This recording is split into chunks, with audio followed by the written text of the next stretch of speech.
Hi everyone, my name is Xavier Foley, and in this video, I am going to share with you my experience at the Curtis Institute of Music as a bachelor in double bass performance student. Now, before I get into the video, just to let you know, I have no financial incentive to make this video, meaning that I'm not really forced to say only good things or certain type of things in this video.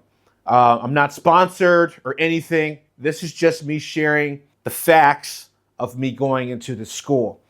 And the purpose of this video is to educate anyone who is thinking about attending this school as a student, or maybe you're just someone who's curious about what it's like for a musician to go through the programs at the Curtis Institute of Music. So I will start this video with day number 1 at the school. And as far as I can remember, as soon as I arrived, I was greeted by these, I guess they were called greeters. So the sophomores, the juniors, and the seniors would donate their time to help younger students like me get acclimated into the school. This was especially helpful for me, being that I was a 17-year-old when I first started school at the Curtis Institute of Music. I was technically in high school, so I really did need all the help I could get, and the help I certainly got. And one person who stuck out to me was someone called Laura Grady. I don't know if she's still there. If she's still there, everybody there is in very good hands, because she really made my transition from high school to college life very much easier. One thing I have to say as well is that Curtis is a relatively small school. I think the orchestra is something, I'm probably wrong, but it's around like 80 students, and with the opera program, you have over 100 something students. Compared to a normal school, I would say a university, we're talking thousands of students. And what this means in the context of, Curtis and student body is that the staff and the faculty are able to focus more on each individual student rather than having one staff member manage, thousands upon thousands of students. You certainly do get a lot of attention, which can be very good, not only for school, but just for some staff will just ask how you're doing. They actually have time for, how are you doing? How's life at Curtis? What can I do to assist? I would say, going to a smaller school like the Curtis Institute of Music can be great for the mental health. One of my experiences that stood out was the orchestra. So the Curtis Symphony Orchestra, or CSO that they call it. This orchestra, it sounds like a major orchestra. Even though the students are ranging from, as low as 13 years old. Wow, it's very inspiring to be in orchestra where all the music that you play sounds like a professional recording. Boy, what a joy is that, to be able to live through that on a day-to-day basis at the Curtis Institute of Music. My experience on the first day was rather rough, though, I have to say, because what ended up happening was I showed up late to my first rehearsal. That's right, I'm not even joking. I showed up about 10 minutes late, and this is what happened. I'm not sure how I ended up showing up late. I think I was just overwhelmed by all the new scheduling and whatnot. So when I showed up, I walked in, and I guess it's nice to be able to meet the conductor for the first time. But in this situation, this probably might not have been the ideal situation to meet the conductor for the first time, because he looked me dead in the eye when I walked into what was Linfest Hall, which is where the rehearsals were.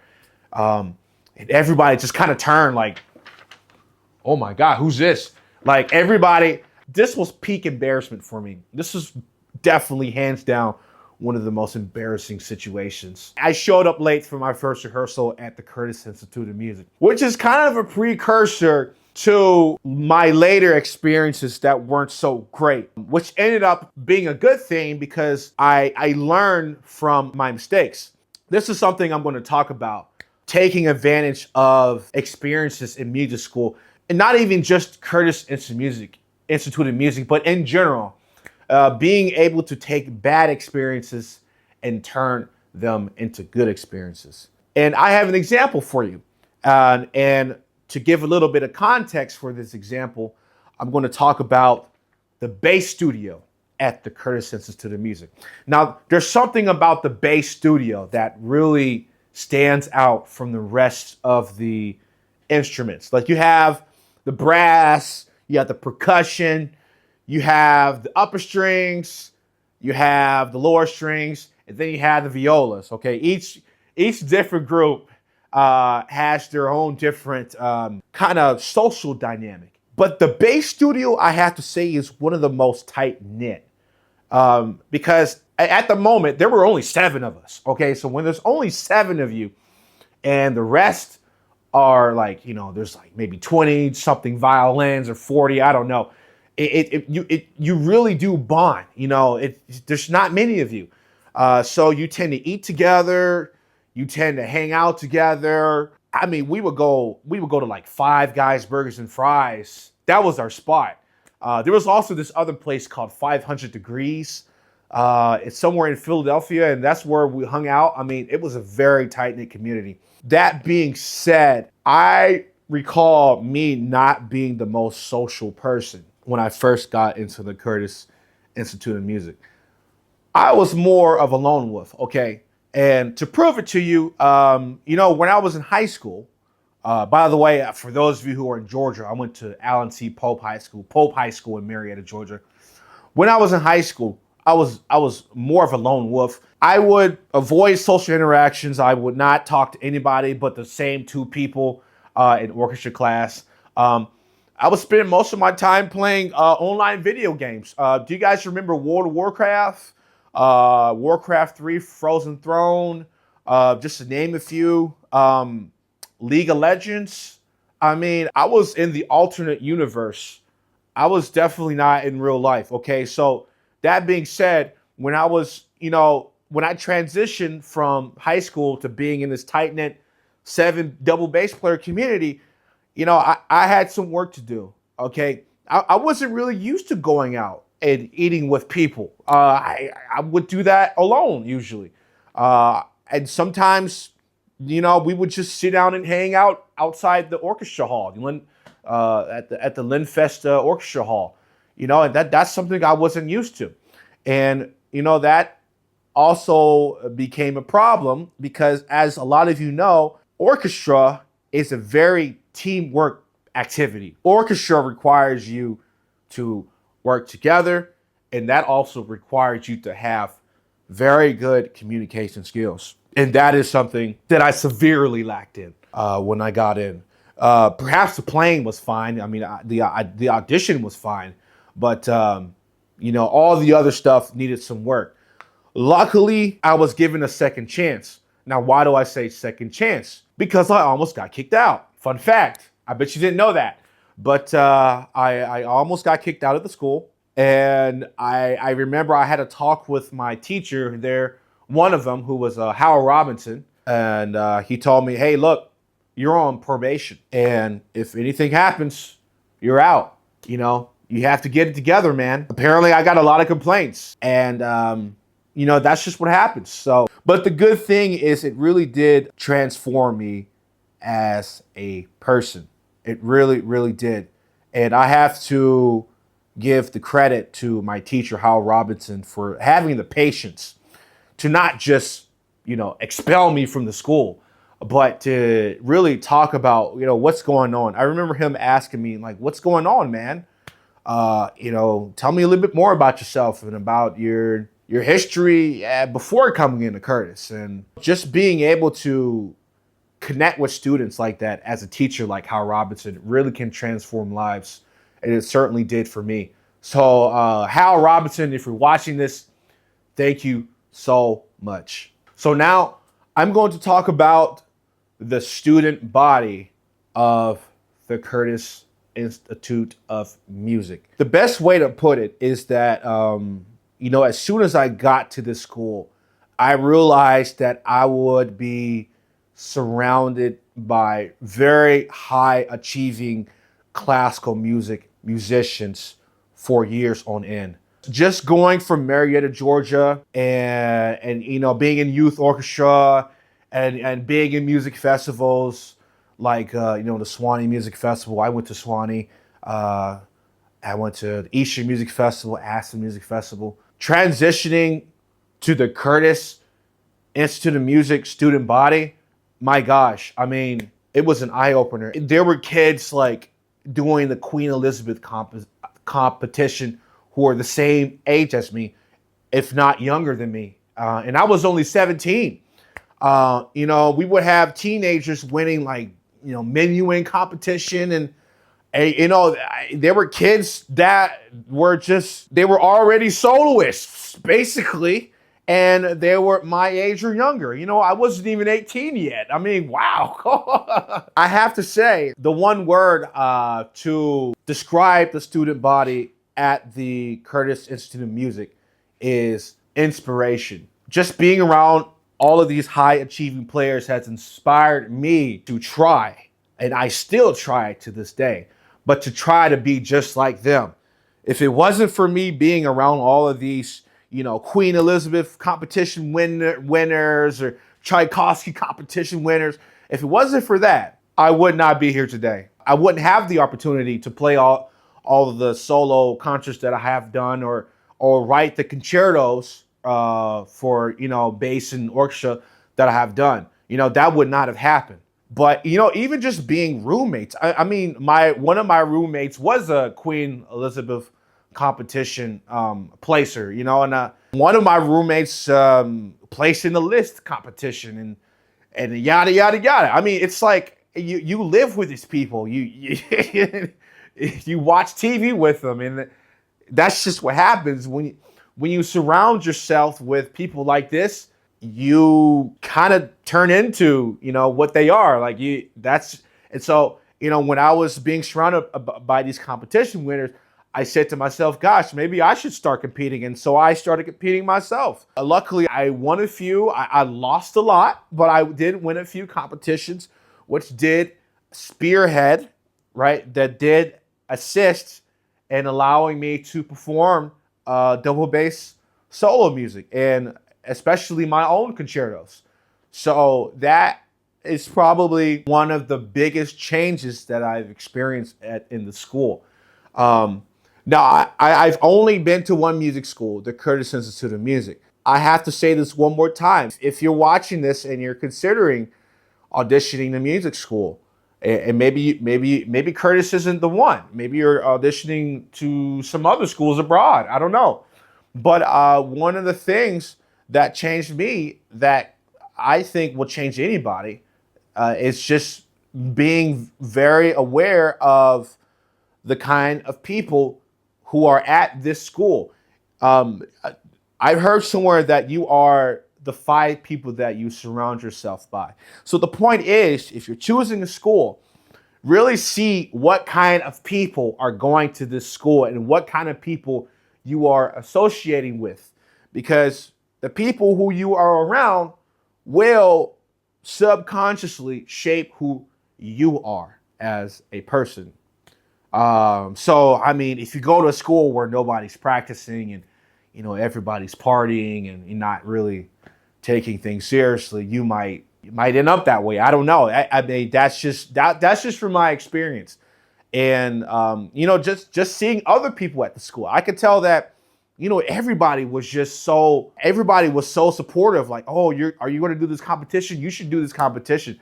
And let me listen to you. Like, can you listen to me perform this mock audition? Like, everybody's helping each other succeed. That's just the way it was for me at Curtis, and it definitely changed my life. This being said, I would like to talk about how Curtis has shaped me as a professional musician. Okay, a lot of things happened in that school. A lot of mistakes I went through has transferred into my professional music career. One of them being musician etiquette. The number one thing that gets on people's nerves, guys, is when you are in orchestra or when you are in a chamber music rehearsal. If it's one thing I've learned that everybody agrees on across the board is do not start practicing the Sibelius violin concerto while there's a rehearsal going on or while everybody's tuning. Irregardless if you're a violinist, a lot of bass players will whip out the violin concertos on the bass. Why? Why couldn't you wait until you were in the practice room? Why couldn't you wait until you're performing? Why do you have to wait until the most inconvenient time to start playing the Sibelius violin concerto? Why this happens, I don't know. Am I guilty of doing it in the past? Maybe. But then again, yes. Did I get a talking to? Did people speak up and say, "Hey, don't do that"? Yes. And that's another thing that's great about the school is people really do give you their honest opinion about you. This is just an example, but this stuff transfers to the professional life. It certainly did for me. So, when I show up to rehearsal, obviously I show up prepared. Sometimes I didn't show up prepared in Curtis Institute of Music rehearsals, and I'd get chewed out by my other student fellows and the conductor. So that's transferred. What are some other things that networking? Okay, this is oh my gosh.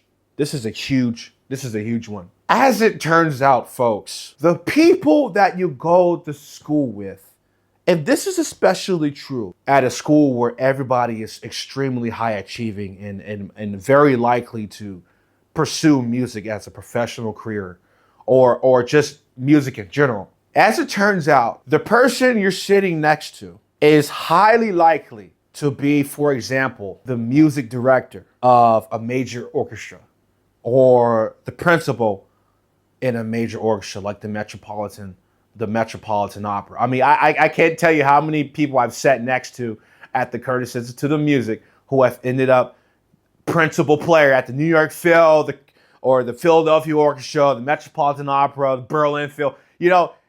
It's funny how that works. And why is this important? I think this is a rhetorical question, but I'll explain it regardless. The reason why this is important is I realized this like halfway through the school, the patterns. It is so important to treat the people who you are with in school with utmost respect, because you never know. They could be hiring you in the future. They could be the ones paying your bills. And I have seen people who have gone like from, not doing so well, like visibly just not doing well at all, like not practicing and not doing the schoolwork and getting failing grades. They go from this to this. Like, you can't see it in the camera, but it's amazing how it works. Like, it doesn't matter who it is that you go to school with. Each person has the potential to be the one hiring you for a gig. How do I know this? Well, it's happened to me many, many times in my career. A lot of my solo gigs with orchestras it wouldn't have been possible if I didn't have that connection with the guy I sat next to in chamber rehearsal, the Dvorak Quintet, And so, it's so important, as I've learned at the Curtis Institute of Music, to treat anyone, no matter who it is, in the music industry with utmost respect. Because you never know, again, folks, they could be hiring you in the future. That is something that has really changed me as a musician. Oh, also practicing and having fun. Okay, so first, let's talk about partying. Partying is fun. Some may argue that it's necessary to celebrate the struggles in life that you've been through. You have your birthday party, your anniversary or whatever, or maybe you got the job, so you celebrate. So partying, a lot of people do it. Some people don't. Some people live to party. But I will say that one of the unique things about the Curtis Institute of Music is that there is such a lack of partying opportunities, which for me was a very good thing because it allowed me to focus on those 5 years that I was at the Curtis Institute of Music on the reason why I came in the first place, which was to get better at the double bass and get better as a musician in general. Do I regret not going to a party school? Absolutely not. I mean, I'm 31 now, and I have to say, I am so glad I spent all that time practicing and doing student recitals and auditioning for extracurricular activities, music festivals, satellite orchestras around the DMV area in New York City, Philly, and et cetera, et cetera. I am very thankful that my past self spent the time to allow my future self to thrive in this real world of classical music. So that's another thing. Practicing. When I was in Curtis, I didn't know it was possible, but there will be people who would live in the practice room. Like they would have their food in there, their computer with a Netflix to take a break. But these people who I went to school with lived in these practice rooms. And this is so different than me coming from high school where, you know, you go to school and you play video games all day. And then, you know, it's such a different mindset at the Curtis Institute of Music. Practicing is king there. I mean, it's amazing how humans are able to be in a room for so long to practice. So did I practice a lot? Sure I did. Did I practice 6 hours some days? Sure I did. Did it help that I practiced from 6 to 8 or 10 hours? I still question that. I do think there are very economical ways to practice, and I certainly don't do that these days because I just don't have time. You know, you have to balance a lot of other things in life. I will finish by saying I'm so glad that, you know, I was able to spend so much time honing my skills. That's Curtis for you. So the last thing I will talk about is whether it was worth going to the Curtis Institute of Music or was it not worth it? From a financial aspect, was it worth it? Well, the truth is tuition is free. You don't have to pay to go to the Curtis Institute of Music. Now, what you will have to pay, and, you know, it's not true for everybody. It's on a case-by-case basis, but the majority of people who go to the Curtis Institute of Music will have to pay for room and board. What does this mean? Your apartment, you're going to be paying rent. If you stay in the dormitories, you will be paying rent. Food. If you're staying at the dorm and you're eating at the cafeteria, you're going to have to pay for it. Now, do you have to work at a coffee shop or do you have to work a real job in order to pay for it? That's one way of paying the bills, and certainly a lot of people in college do that.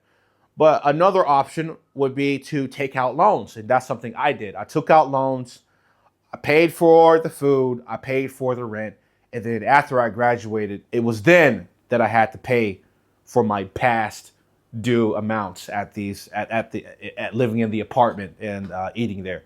So, but I would say that it was worth it because my life has changed as a person.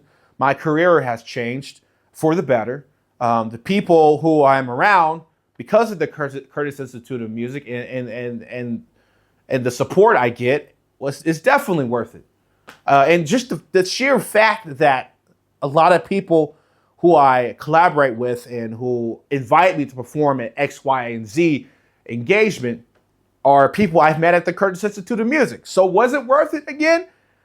Oh yeah. Folks, this is pretty much all I have to talk about. There's really nothing else to it. If you have any questions, please leave a comment in the comments below and I will do my best to answer your question. Good luck conservatory hunting and music school hunting. Thanks for watching till the end of this video.